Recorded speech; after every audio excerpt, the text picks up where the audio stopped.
Beacon Press Audio presents The Unicorn Woman by Gayl Jones.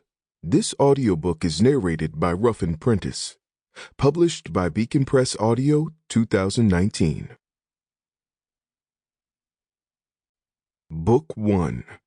A Young Man's Fancy. It was at a spring carnival in central Kentucky, sometime after the Second World War, that I first saw her. Alone, but nevertheless in a holiday-making mood, I was strolling about eating a burger and drinking a Coke, when suddenly I spotted a large billboard advertising the Unicorn Woman. Like most of you, I had seen crocodile women, bearded ladies, and assorted other freaks, or I should say oddities, but I'd never seen a unicorn woman, genuine or not. Thus, I was curious. Especially since there was no photograph or drawing on the billboard to give a clue, not even the most ambiguous one, nor did the name Unicorn Woman provide an easy giveaway, like, say, for instance, the bearded lady. Stick a beard on any woman you see, and that's what you have. Usually, it was quite obviously fake. Standing in front of the tent, I finished the burger, drank the Coke, and watched other men enter. Some entered straight away, others waited nonchalantly at the edges of the crowd. Still others glanced about furtively, as if it mattered who saw them go in. Their preachers, their wives, their sweethearts, any stranger. One man even looked thoughtful, as if he were meditating, contending only with himself about whether or not to enter. Most of the men wore ordinary workers' or farmers' clothes, but there was an occasional fancy young man or dandy. There were even a few obviously wealthy men who entered. After a while, I paid my dime and started to trot inside. "Your change, buddy?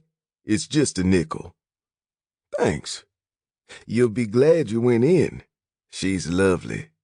I put the change in my pants pocket and entered.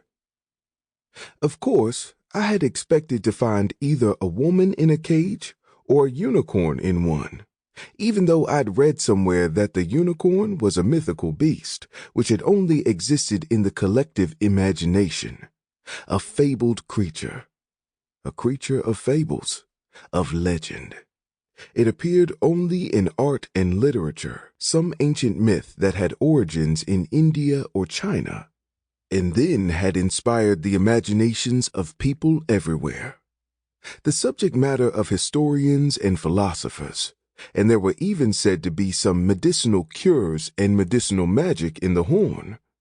I tried to remember what the unicorn was a symbol of hope, of peace, of freedom, of spirituality. But there were no such things as unicorns, and to hunt them would be foolish. The Turks and Greeks and Hebrews had unicorns. Then I wondered if Africans had ever accepted the unicorn myth, or Indians of America. Hadn't I read somewhere that the Africans had a name for the unicorn? Okapi? And did not some Indians in America also have the unicorn as a spirit animal in their myths and legends? I tried to remember what I'd read. I tried to remember the origins of the unicorn. I immediately saw just the back of the woman, who sat on a stool in the middle of a roped-in circle. Viewed from the rear, she looked like any ordinary woman. She was clad in a brown, broad-shouldered, sequined dress, and she was brown herself, which surprised me, as I was used to entering carnival tents only to discover white freaks. Her slender, dimpled arms were the color of my own. I joined the circle of men and one woman. For some reason, women freaks attracted men more than they did other women. Men freaks, on the other hand, attracted whole families, even little children. I don't know if this was always the case, or whether one can make a fast rule of it, but whenever I paid my dime or nickel, it was generally the case. And in those days, I was a carnival goer. I enjoyed carnivals, circuses, and state fairs. I liked the food, and I liked the spectacle and the amusements.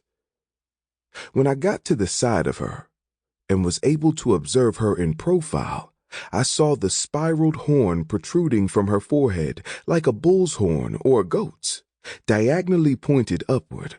It was white and shining. Red, black, and white. Weren't those supposed to be the colors of a unicorn's horn? Red at the tip, black in the center, and white at the base? But this horn was one color, white. A white horn protruding from her brown forehead. I walked around until I finally stood straight in front of her, face to face with her. Like a lot of freaks and a number of theatrical performers, she looked but didn't see you individually. There are tales of performers and entertainers who distinguish people, who behave as if you're the only person in the world when you meet and greet them. But I found that not to always be true. Well, I saw her, and for that moment, it was like she was the only woman in the world. A real beauty. And the funny thing about it, the horn didn't disturb her beauty. It enhanced it. I remained in front of her longer than I should have, because the other gents and one lady suddenly shouted, "Get a move on, bud." I completed my second circle, then my third. I don't know how many turns I took around the woman. I felt indefatigable. Each time I paused before her, I was shouted at to let the others get their chance. "Get a move on, bud." "Do you think it's real?" asked the woman. "It looks real," observed the man. "I bet her forehead's tender, though." "A lot looks real that ain't," said the woman. I must admit that the horn did look real. It appeared to be actually growing out of the woman's forehead. Roped off, she was nevertheless close enough for you to touch, but you didn't dare touch her or her horn. It was sort of an invisible or unspoken rule. You looked, but didn't touch. Like in a museum with a work of art, even a natural history museum with their exhibits, though there was no sign forbidding it. I wondered whether she'd polished the horn. I imagined her brushing it after she'd brushed her teeth. Some special horn powder or paste. Part of her regular daily makeup routine. And she had the classic style of the age.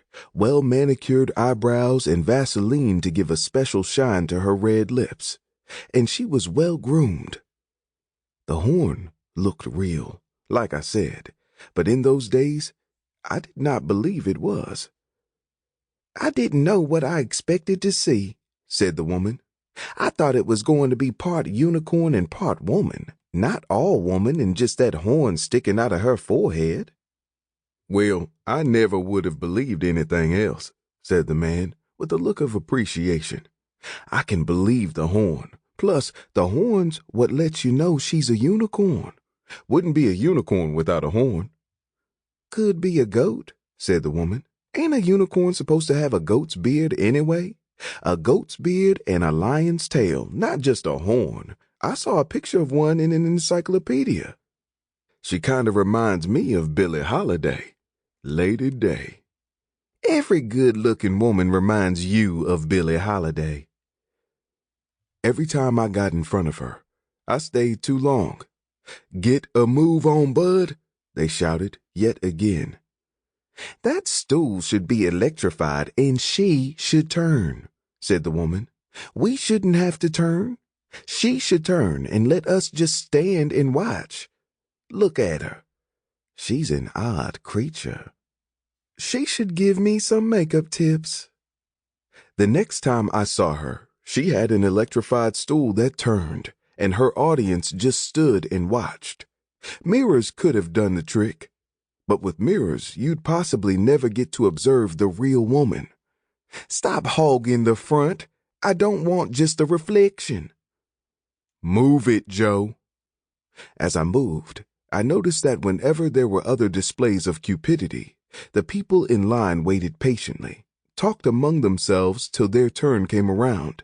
It was only when I hogged the front that the shouts came to get a move on. I was traveling in Memphis when I saw billboards announcing a traveling carnival in town. I had not stopped thinking of that unicorn woman. Sample complete. Ready to continue?